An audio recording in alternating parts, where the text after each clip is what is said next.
काली नजर। माँ, माँ। अरे क्या माँ माँ कर रहा है? बकरी का बच्चा है क्या? अरे माँ, मजाक छोड़ो। मुझे फाइनली वो मेन चौराहे वाली दुकान मिल गई है। अब देखना, आपका बेटा दुगनी स्पीड से पैसा कमाएगा। ओफो, ये क्या? मेरी ऑनलाइन मेकअप क्लास चल रही है। इतनी जोर से क्यों बोल रहे हो आप दोनों? अरे मेरी धर्म पत्नी जी, मेकअप क्लास बाद में करना। वो चौराहे वाली दुकान मिल गई है हमको। अरे वाह! रुको, मैं अपनी माँ को फोन लगाकर बता देती हूँ। अरे मैं भी अपने रिश्तेदारों को बता देती हूँ। कितनी खुशी की बात है। हाँ हाँ, मैं भी अपने दोस्तों को बता देता हूँ। 1 हफ्ते बाद रजिस्ट्री है।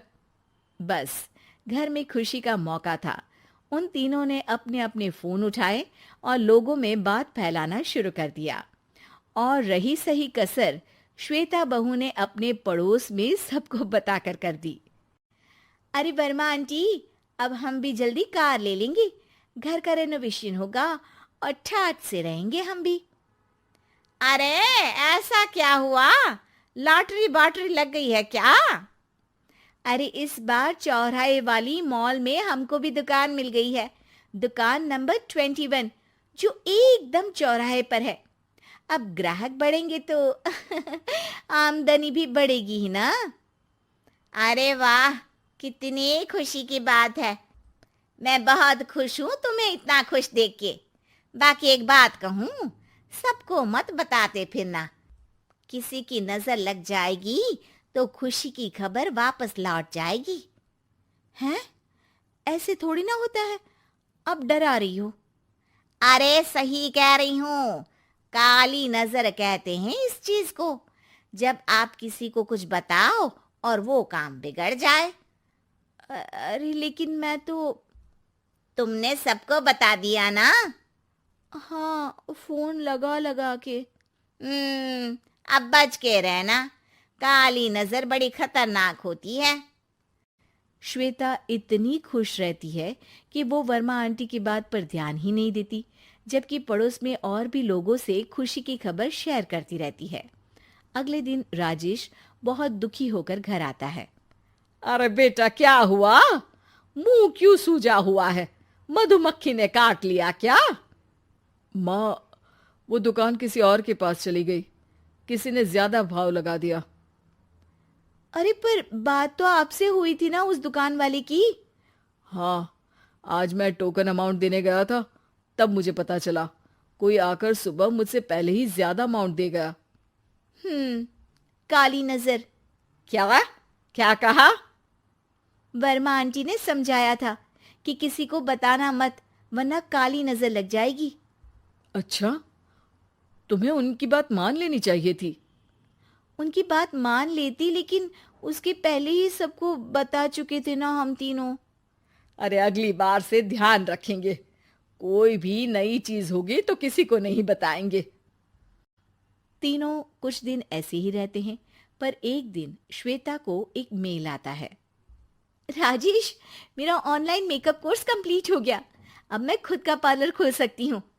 अरे वाह, अपने मोहल्ले में ही खोलते हैं। ये जो घर के सामने दुकान है ना, वहीं।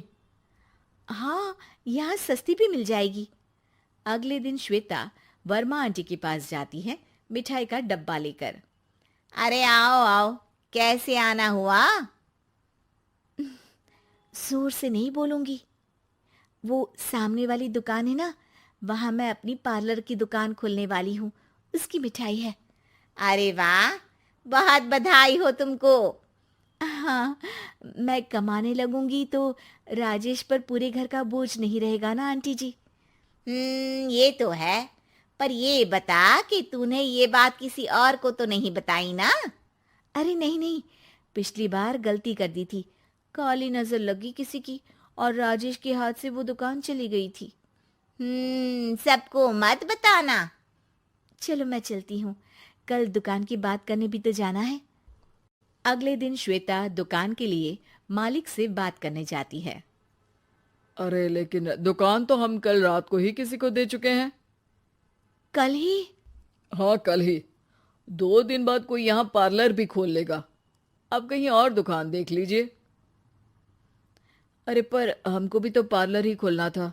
हाँ भाई, ये एक ही दुकान है, आधी आधी तो नहीं दे सकता ना मैं। राजेश और श्वेता घर पर हताश होकर आ जाते हैं। इस बार तो किसी को बताया भी नहीं था, अब किसकी काली नजर लग सकती है। सुनो, तुमने माँ को बताया था क्या? अरे कैसी बात कर रही हो, माँ की नजर थोड़ी ना लगेगी। पक्का तुमने किसी को नहीं बताया था ना? सिर्फ वर्मा आंटी को बताया था, उन्होंने ही मुझे किसी को नहीं बताने को कहा। अरे यार, तुम भी सही हो, मेरी माँ को नहीं बताने को कह रही हो, पर वर्मा आंटी को बताना तुम्हें जरूरी लगा। अरे वर्मा आंटी ने ही तो काली नजर के बारे में बताया था ना, वो हमेशा हमारा भला ही तो चाहती है। मेरी माँ भी हमारा भला ही चाहती है। अरे पर चिल्ला क्यों रहे हो? बात नहीं कर सकते क्या आराम से? नहीं आता वो आराम से बात करना, और करना भी नहीं चाहता हूं मैं। दुकान जाने का दुख गुस्से में बदल गया था और राजेश और श्वेता में बात बंद हो गई थी। 2 दिन बाद मोहल्ले में पार्लर का इनॉग्रेशन हुआ, जिसमें मोहल्ले के सभी लोगों को बुलाया गया, पर श्वेता, राजेश और माँ नहीं जाते। माँ, अंदर आ जाओ, क्या देख रही हो? अरे नया पार्लर देख रही हूं अपने आंगन से। देखो, माँ को दूसरे का सुख देखने में कितना मजा आ रहा है, मेरा दुख नहीं दिख रहा इन्हें। यह मेरा पार्लर भी तो हो सकता था। अरे चुप रहो यार, हर बात में लड़ाई क्यों ढूंढ रही हो? राजेश और श्वेता फिर बहस करने लगते थे। तभी माँ ने दोनों को बाहर बुलाया। अरे जरा देखो तो, दुकान चलाने वाले का बोर्ड पर नाम क्या लिखा है?